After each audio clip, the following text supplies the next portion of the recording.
అన్నున్నాడు చూడు, అన్నని ఏదైనా పొగిన్నామనుకో మనకి ఏం కావాలంటే ఇస్తారా. తప్పుదాం పరి.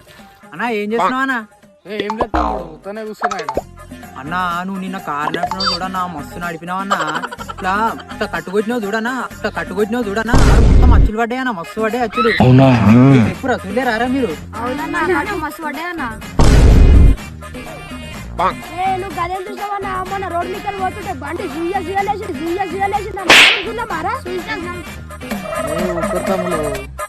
సరే తమ్ములు ఏమన్నా అవునా ఎప్పుడు మళ్ళా ఏం లేదన్నా, 31st వస్తుంది కదా, దావా చేసుకుని పైసలు కావాలన్నా. అవునా సరే సరే ఏమేం తమ్ముళ్ళు ఇంకా పోతలేరు. నేను హ్యాపీ కావడానికే మీరు నన్ను పొగిడిరు, మీరు హ్యాపీ కావడానికి నేను ఇస్తా అని చెప్పిన. తెలుగు చెల్లు